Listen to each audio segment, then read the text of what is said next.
राधा कृष्ण बोल बोल रे सबाई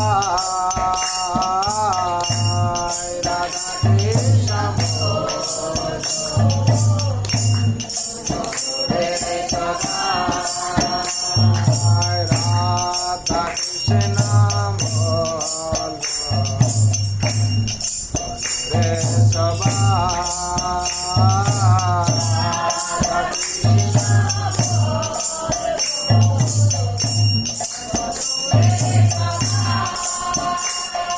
शिक्षा दिया सब न दिया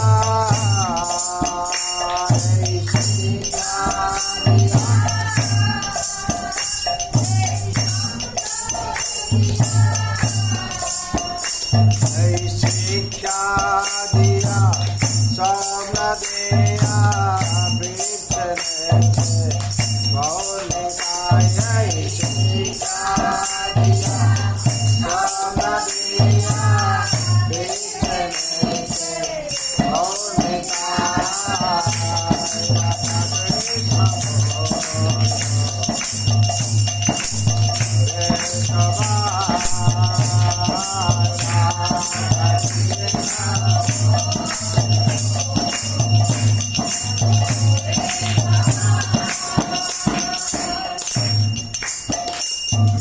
मायार बसे जाच वैसे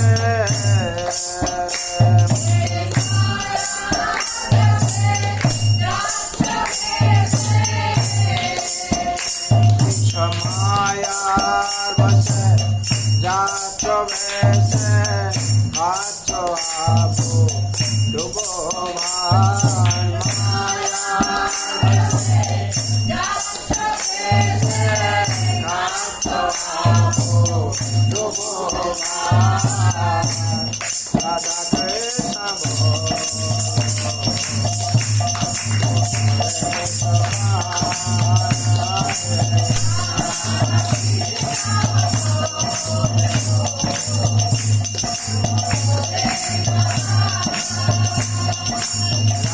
राधा कृष्ण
Krishna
Jai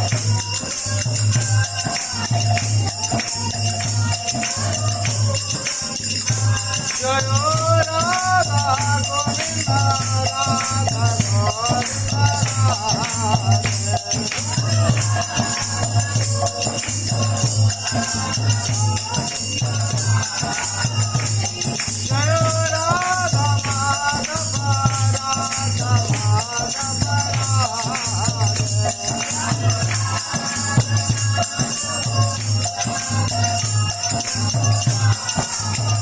जय राधा माधव राधा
हरिनाम संकीर्तन की जय वृंदावन बिहारी लाल की जय राधा रानी की जय माँ तुलसी महारानी की अनंत कोटि वैष्णव भक्त वृंद की उपस्थित भक्त वृंद की जगत गुरु शिल प्रभुपाद की श्री गुरु महाराज की एकादशी महातिथि की कामों का एकादशी व्रत की हरिनाम संकीर्तन की गौर प्रमानंदे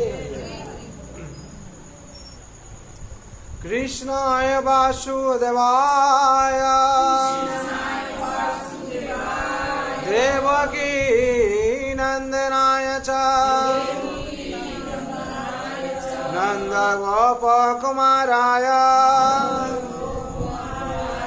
गोविंदाय नमो नमः।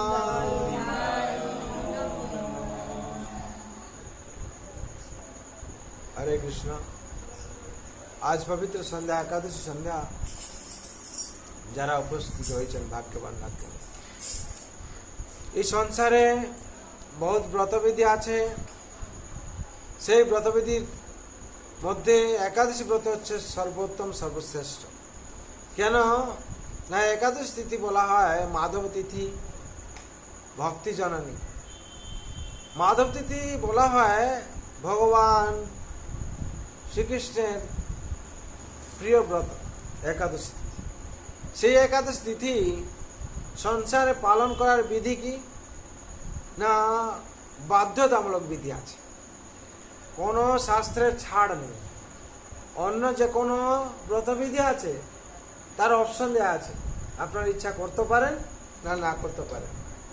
কিন্তু এই একাদশী ব্রত এটা কম্পালসারি করতে হবে।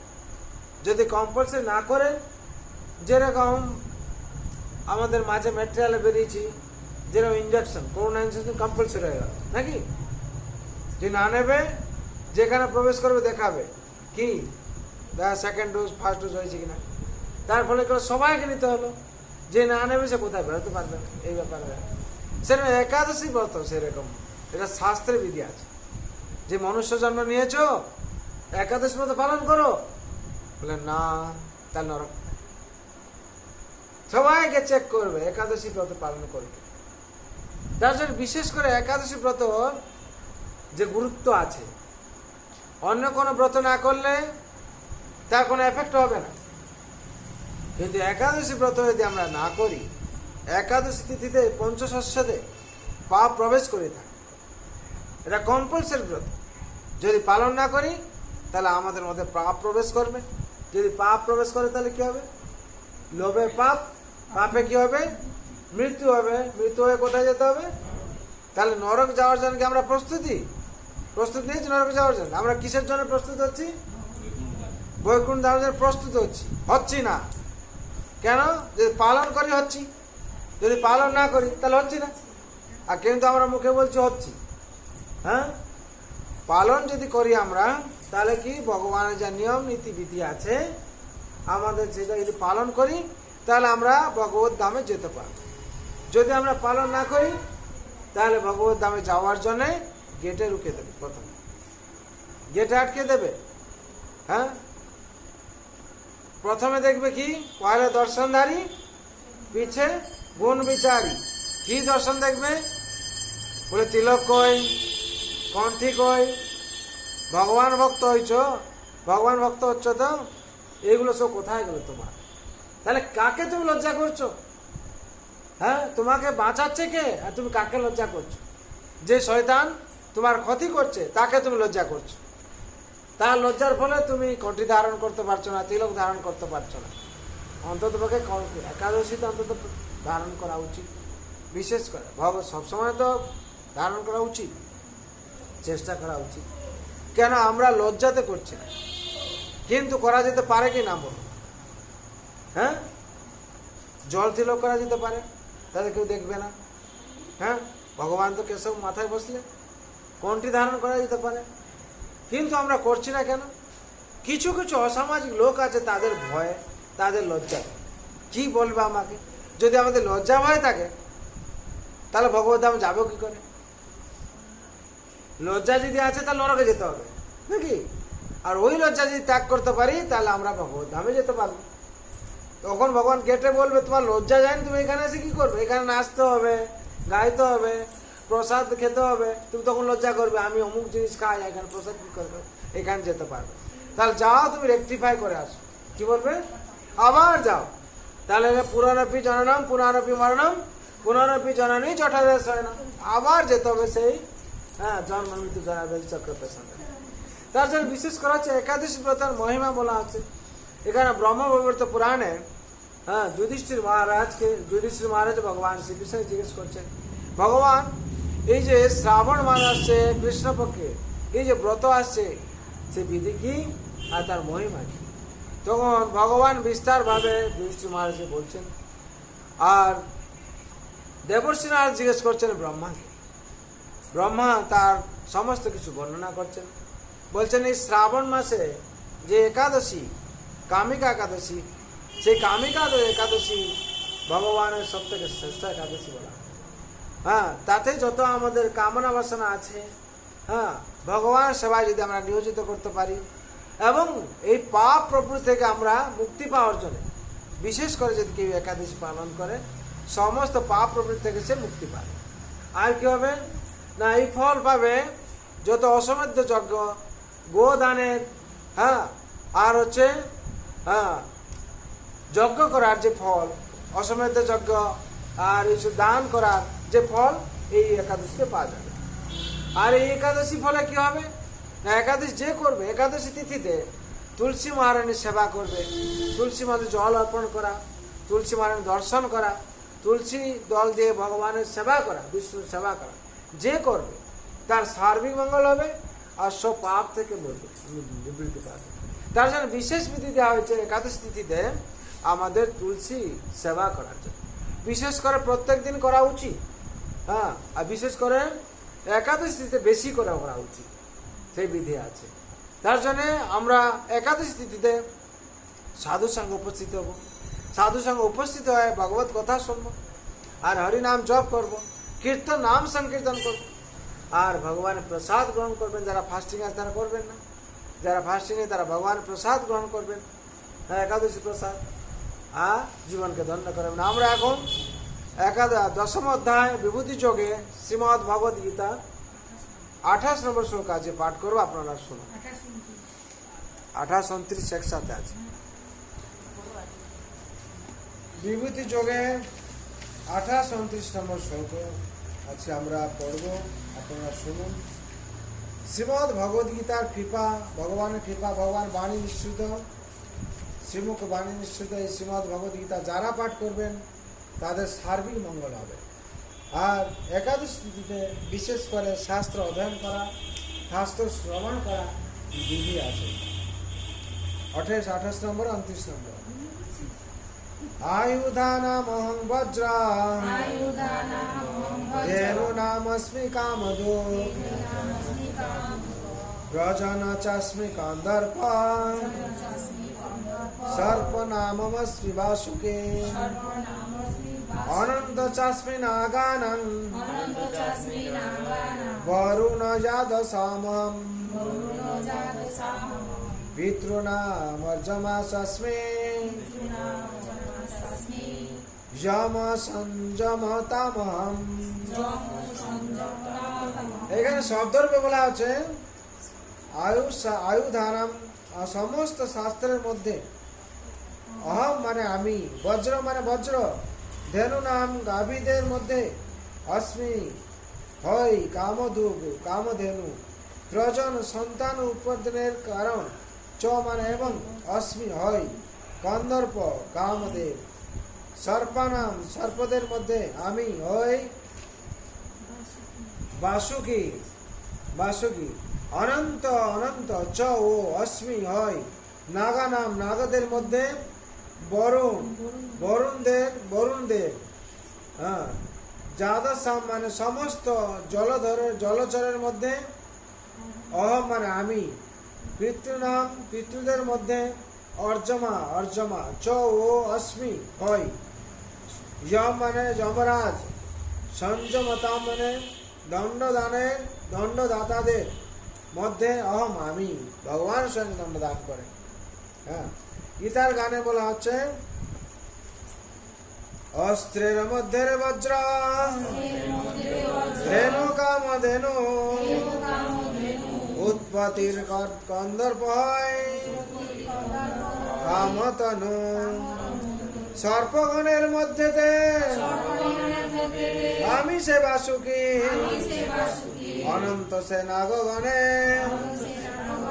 বরুণ যাদসী, পিতৃদের মধ্যে আমি হই সে অজন্মা, যমরাজ আমি সেই মধ্যতে সংযমা। এবার অনুবাদ বলা আছে সমস্ত শাস্ত্রের মধ্যে আমি বজ্র, গাভীদের মধ্যে আমি কামধেনু, সন্তান উৎপাদনের কারণ আমি কামদেব, এবং সর্পদের মধ্যে আমি বাসুকি, সমস্ত নাগদের মধ্যে আমি অনন্ত, এবং জলচরের মধ্যে আমি বরুণ, পিতৃদের মধ্যে আমি অর্জমা, এবং দণ্ডদাতাদের মধ্যে আমি যম। তাৎপর্য বলুন। বাস্তবিক অসীম শক্তিশালী অস্ত্র বজ্র শ্রীকৃষ্ণের শক্তির প্রতিনিধিত্ব করে।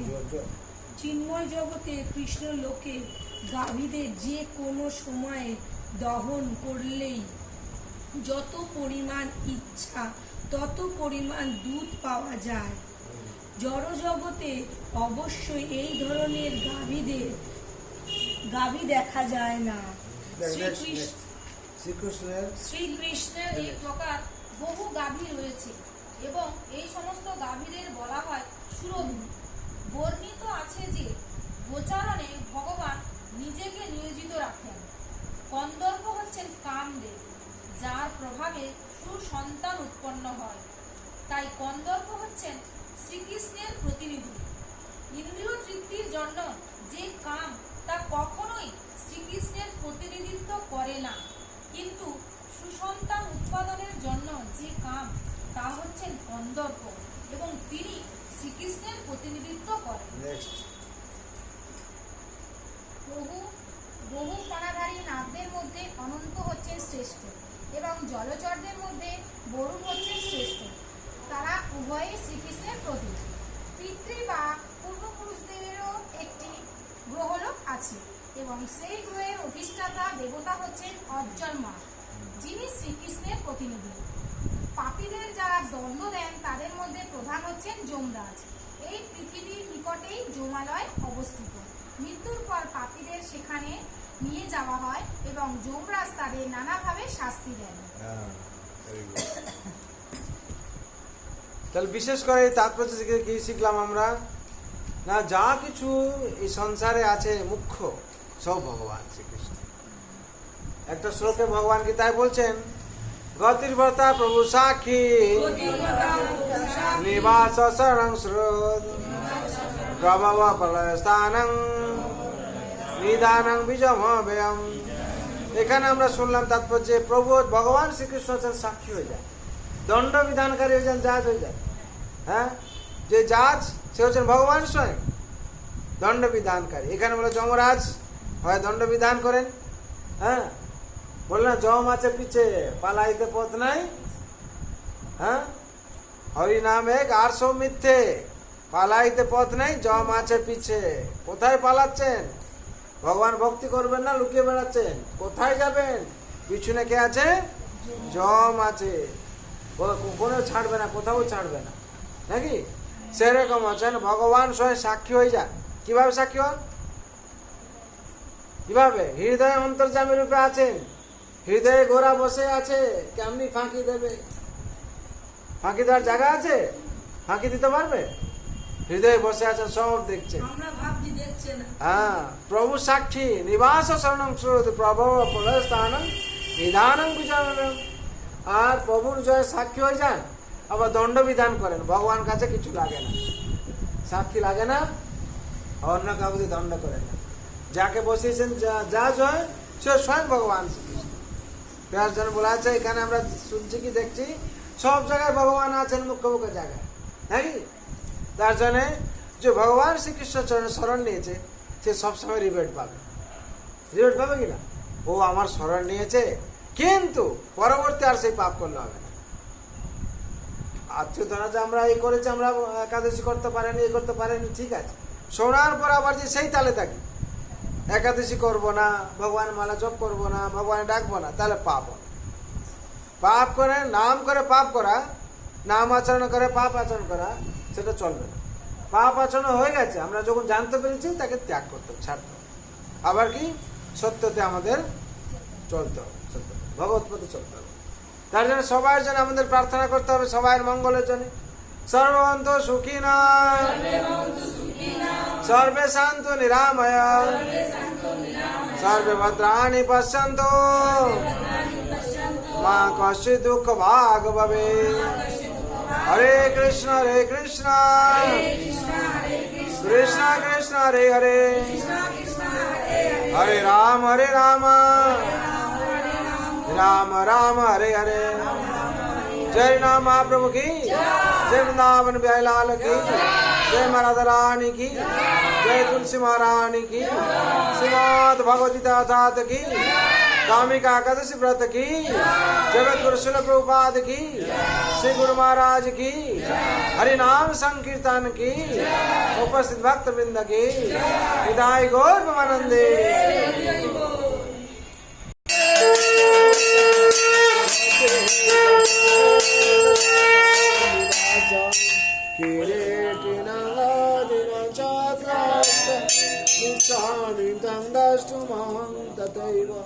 तनैव रूपेण चतुर्भुजेन सहस्रबाहो भविष्यमूर्ते।